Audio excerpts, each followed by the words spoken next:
Hello friends, Anuradha Odia tips channel को आपण मानक बहुत बहुत स्वागत। मासिक ऋतुस्राव होती एक प्राकृतिक प्रक्रिया जहाँ महिला मानकर प्रत्येक मासरे होता है।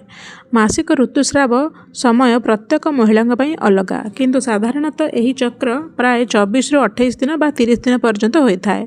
महिला मानक शरीर में सेमानंकर पीरियड्स पूर्वर एवं परे अनेक परिवर्तन होता है। पीरियड्स आसबार किछि दिन पूर्वर महिला मानक शरीर में किछि परिवर्तन एवं समस्या देखा जाए। एही अवधि रे महिला माने स्तन जंत्रणा मध्य पीड़ित होता। पीरियड आसिया पूर्वर गला एवं स्तन जंत्रणा आगामी पीरियड्स आसवा पाई सूचाई थाए। पीरियड्स पूर्वर स्तन जंत्रणा हबार सबठारु बड़ कारण होउची हार्मोनाल परिवर्तन। हार्मोनाल परिवर्तन गुड़िक स्तन जंत्रणा दे पारे। जदि आपण पीरियड्स पूर्वर स्तन जंत्रणा द्वारा असुविधार पड़ती तेबे आपण किछि पदक्षेप बा टिप्स ग्रहण करी एही समस्यार उपशम करि पारिबे। तो चलंतु आजिर वीडियो रे सेही सब कथा जानिबा।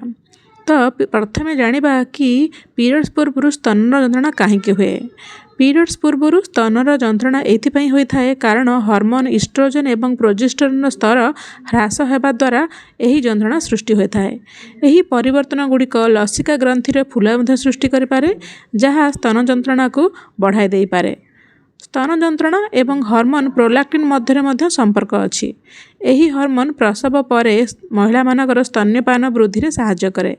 यह महिला शरीर में थाए एवं जहाँ स्तन को प्रभावित करे थाए। पीरियड्स पूर्वर स्तन जंत्रणा पाई फैटी एसिड अधिक हवा मध्य दायी होई पारंती।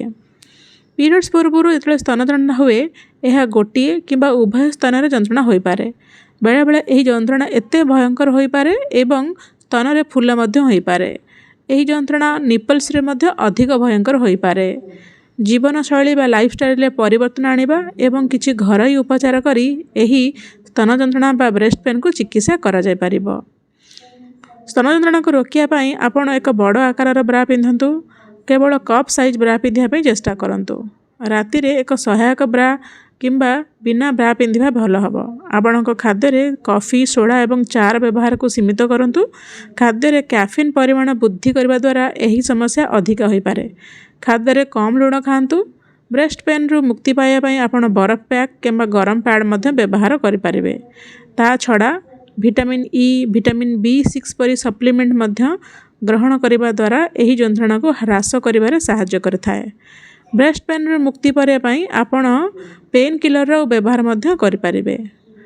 ता छडा जंत्रणा रु मुक्ति पाइबा पई व्यायाम करिया मध्य अधिक लाभदायक होई पारे। मु आशा करूछि कि एई वीडियोटी आपण मानक पई हेल्पफुल होइथिबो। जदि एई वीडियोटी आपनको भल लागि थाए ताहले लाइक निश्चय करिवे एवं अन्य मानक सहित शेयर करिवे। आउ एक नुआ इन्फॉर्मेटिव वीडियो रे पुणी थरे देखा हबो। सेतले पर्यंत विदाय दियंतु। Stay healthy and stay happy.